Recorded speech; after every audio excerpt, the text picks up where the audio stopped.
نحمدہ و نصلی علی رسولہ الکریم اما بعد۔ محترم سامعین، چند ایک سوال آپ کے سامنے بیان کرنے ہیں جو بہت ہی ضروری اور اہم مسائل ہیں۔ عام طور پر یہ لوگوں کو پیش آتے رہتے ہیں، تو یہ سوال ان کی وضاحت میں آج کر دیتا ہوں۔ پہلا سوال یہ ہے کہ کچھ لوگ باہر ممالک میں ملازمت کے لیے جاتے ہیں جہاں غیر شرعی قوانین بنائے جاتے ہیں کہ ایک تو ان میں سے یہ ہے کہ داڑھی وغیرہ کی ان کی شرط ہوتی ہے کہ داڑھی نہیں رکھنے دیتے، کلین شیو ہونا چاہیے۔ تو آیا شریعت ایک جاب کی وجہ سے اس بات کی اجازت دیتی ہے کہ نہیں کہ آدمی جاب کی وجہ سے داڑھی کٹوا دے؟ تو اس کا جواب یہ ہے کہ یہ سراسر غلط اور ناجائز ہے کہ ایک جاب کی وجہ سے آدمی داڑھی کٹوا دے، کیونکہ آپ صلی اللہ علیہ وسلم اور صحابہ کرام داڑھی مبارک رکھوایا کرتے تھے، اور آپ صلی اللہ علیہ وسلم نے اس بات کا حکم دیا ہے کہ داڑھی مبارک کو بڑھاؤ۔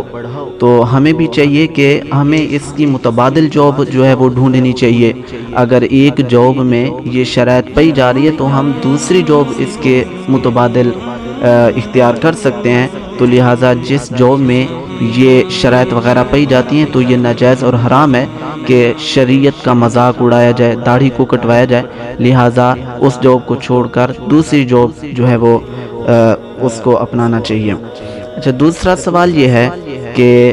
عام طور پر ہم جے نماز جو ہے گھر میں استعمال کرتے ہیں، نماز اس پر پڑھی جاتی ہے، تو آیا ہم اس جے نماز کو کسی اور چیز کے لیے بھی استعمال کر سکتے ہیں یا نہیں؟ تو اس کا جواب یہ ہے کہ اس بات میں تو اجازت دی جاتی ہے کہ آدمی اس پر نماز بھی پڑھ سکتا ہے، اور اسی طرح اس کو جس طرح اس کے اوپر کپڑے وغیرہ استری کرنا یا دوسرے کاموں کے لیے اس کو استعمال کرنا، محض اس کی اجازت تو دی جا سکتی ہے، لیکن ادب کا تقاضا یہ ہے کہ صرف اس کو نماز کے لیے ہی استعمال کیا جائے، نماز کے علاوہ میں اس کو استعمال نہ کیا جائے۔ اور تیسرا سوال یہ ہے کہ آدمی گھر میں کچھ لوگ جو ہے وہ بلیاں وغیرہ پالتے ہیں جن کو پالتو بلیاں کہتے ہیں،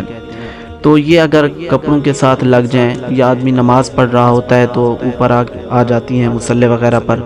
تو آیا اس سے نماز ہو جاتی ہے یا نہیں؟ تو اس کا جواب یہ ہے کہ اگر بلی پر نجاست نہ لگی ہو، پھر وہ آپ کے کپڑوں پر آ کے بیٹھ جاتی ہے یا نماز پڑھ رہے ہیں مصلی پر آ کر بیٹھ جاتی ہے، تو اس سے کچھ نہیں ہوتا، نماز بھی ہو جاتی ہے اور وہ چیز نجس بھی نہیں ہوتی۔